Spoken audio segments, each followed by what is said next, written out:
Good afternoon. Welcome to our SMTV live show. We hope you had a great weekend and that your Monday is off to a fantastic start, as much as a Monday can be, I guess. I'm Duncan Gilman. And I'm Mackenzie Murray. A couple of neat stories today. One, LinkedIn update. We saw over the last few months, some company pages updates, and now we're seeing a really nice, clean look to the profile. I'm very excited about the new profile changes. It's very clean and sleek. You know, it's kind of just like copy and paste or export, and there's my resume. I think that they really cleaned it up. Kind of has, like, for me, it has like a Pinterest feel, especially if you go to someone's Pinterest board page and you get their name and wherever else they're on. So I think it's a really nice streamlined.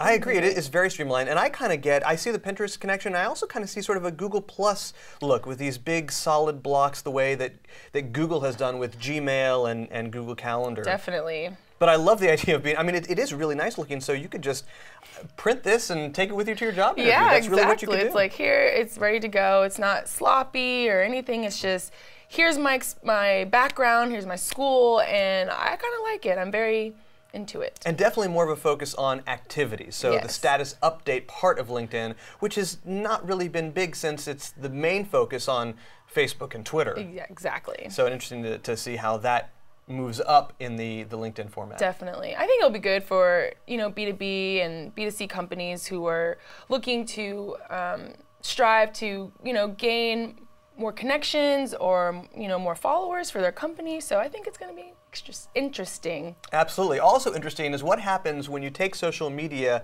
and the terms that we use and bring them into real life, like Taylor Swift did. Oh, she has yes. invited some of her followers to literally follow her in person.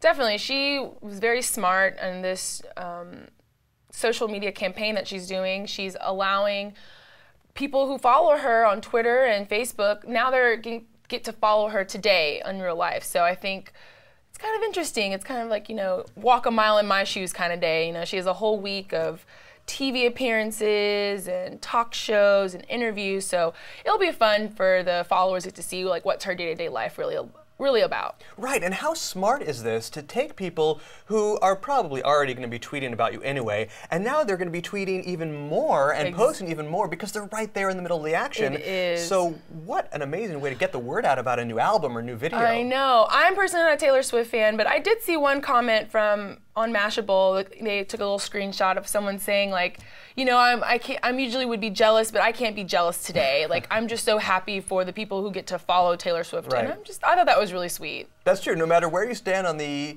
Taylor Swift fence, it's a pretty cool idea. I'm just totally on the other side of that fence. Maybe something that businesses can use to reward their fans with something that doesn't really cost them any money. No, not at all. And I think it's just, you know, just a nice way to say thank you. I think that's really how she keeps herself humble. Yeah, I just imagine something for, at least on the B2C side of business, where you come in and come see behind the scenes of our bakery. Come in early in the morning, watch us make the bread, and then tweet about it. I don't know if that appeals to everybody across the board. Everyone go to Panera Bread early in the morning. And tell them that you want to see their bread being cooked. That's right. We're here to help you out with your social media projects or answer any questions you may have about Facebook, Twitter, LinkedIn, YouTube, your blogs, or Pinterest, whatever you're working on. You can email us your questions to questions@splashmediau.com, or you can tweet them by using the hashtag SMTV questions. Let's take some questions from our viewers. Jay wrote to us and said, I don't get how you can use Instagram to turn users into customers. Can you help me get it?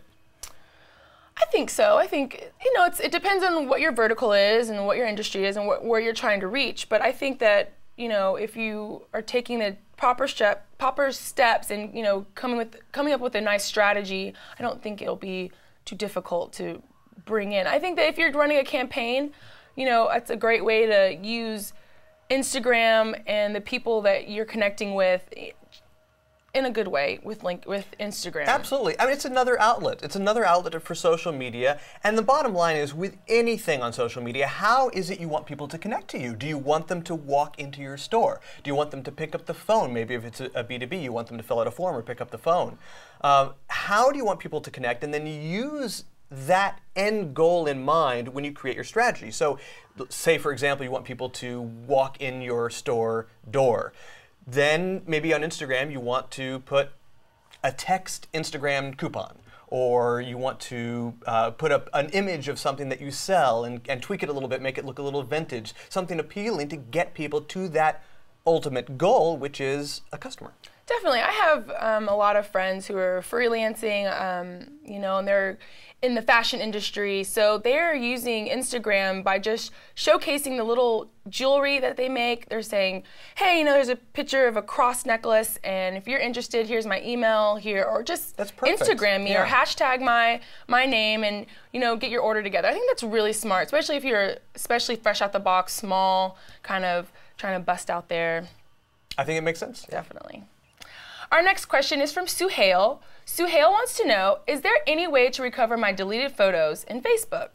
Sadly, no, especially since August when Facebook upgraded their servers and now photo storage is a lot more efficient, so photos are pretty much deleted forever. There are a couple of exceptions, and maybe, Mackenzie, you know of some other ways that you could possibly get the photos back.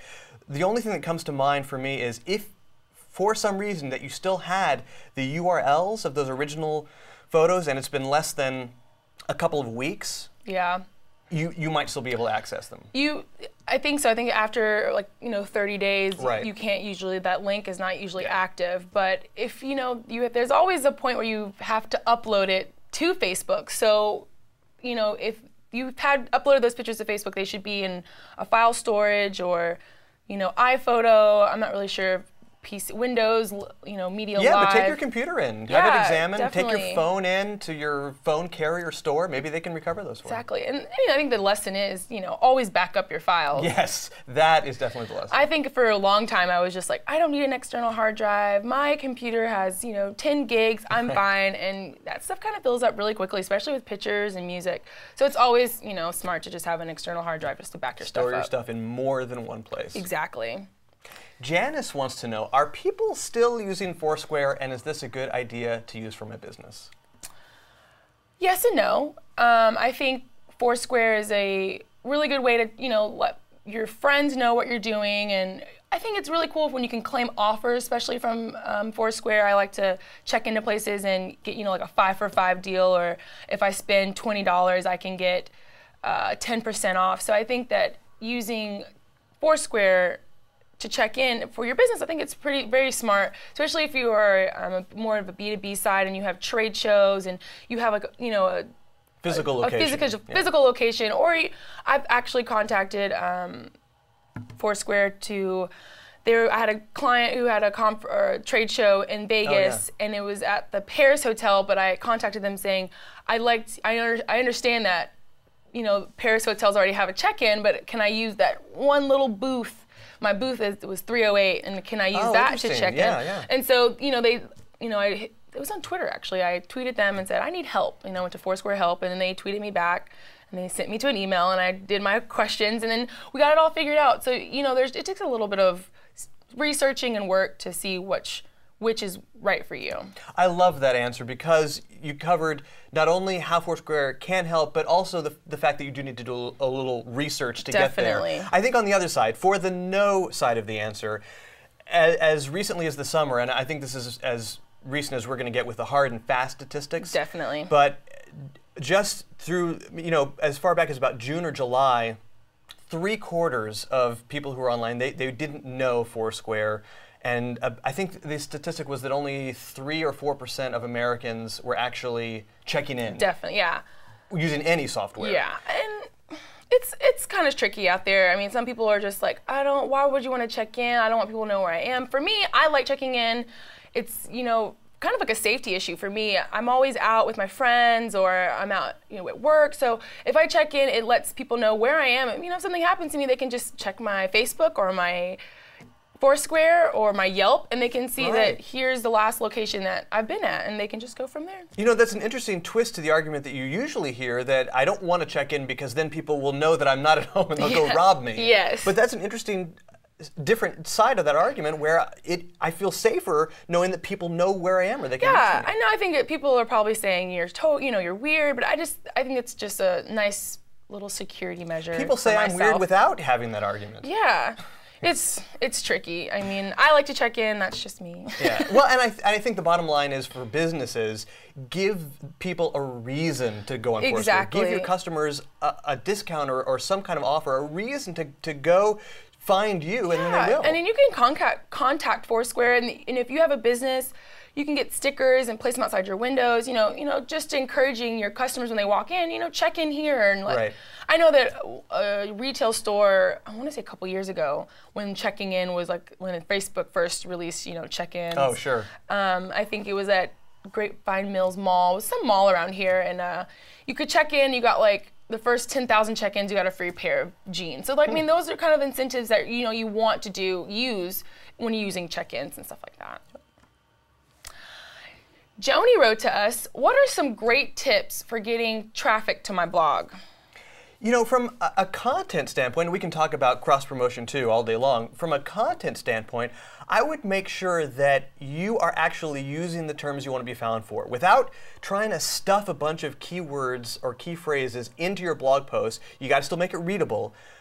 Think about what people are typing into Google to find services like yours, and use those. Use those as the name of the post, use those as supporting words within your post. That is really the strategy that helps bring that content up to the top of a search page. Definitely. And I don't, you made a really good point, and I also want to say that if you're doing your blog, all the, what would you say, your filler, what about me and, stuff like that. Make sure you're filling those out with really good optimized content, because even if, you can fill your blog, your posts for days with, relevant content, but you want to make sure that all the, I guess you would say stagnant? Yeah, the static stuff. Yeah, you want to make sure those are always optimized, because it helps Google come and find you in a more SEO term friendly and all the algorithms and all that stuff. That's a very good point. That is the panda side. We hear these terms. What is penguin? What is panda? But that's the panda side. Yes. Is making sure that all of your pages actually have content, the about us and the contact us, and that it's not repetitive content. It's unique for each page, and it really is about what it is that you offer. Exactly.